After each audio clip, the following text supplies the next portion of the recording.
Shaharda ikki gigant King Kong va Godzilla kurashmoqda.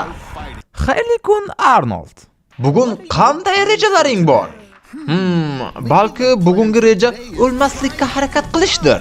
Qo'rqyapsanmi, Arnold? Agar hammasi o'ylab topilgan bo'lsa-chi? Agar senga na King Kong na Godzilla yerda omon qolmaganini aytsam-chi? Bu juda oddiy. Qara, dunyodagi eng katta odam Robert Porchen Wadlow edi. Uning bo'yi 2 metr 72 santimetr bo'lib, atigi 22 yil yashagan. U gigantizm deb ataladigan kasallikdan aziyat chekkan.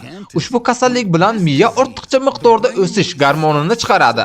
Shuning uchun inson evolyutsiyasi jarayonida bo'y va vazn normalari o'rnatiladi va har qanday katta og'ishlar kasallik hisoblanadi. Shunday qilib, bunaqa jarayonda eng katta stresslardan biri yurakka tushadi.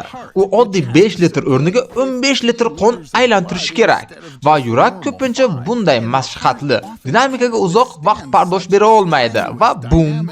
Ammo tanganing orqa tarafi ham bor.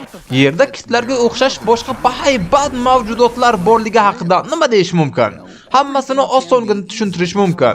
Suvning zichligi havo zichligidan yuqori va deyarli odamning zichligiga teng.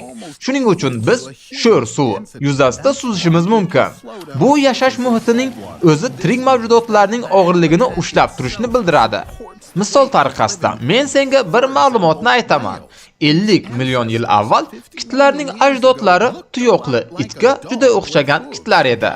Godzilla va King Kong do'stimiz tortishish kuchi tufayli yerda umuman mavjud bo'la olmas edi. Aytaylik, Godzilla va King Kongning mavjudligiga ilmiy jihatdan ruxsat berish uchun tortishish kuchini o'chirib qo'yaylik. Yerdagi hamma narsa kosmosga ko'tariladi. Ular orasida ochiq havoda qolgan odamlar ham bor. Uyda odamlar ozgina turishlari mumkin.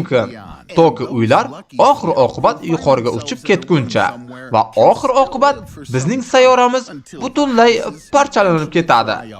Shuning uchun yerni yo'q qilish uchun ikki gigant o'rtasidagi jangni kutish shart emas. Sen oddiygina gravitatsiyani o'chirib qo'ysang, shuni o'zi kifoya.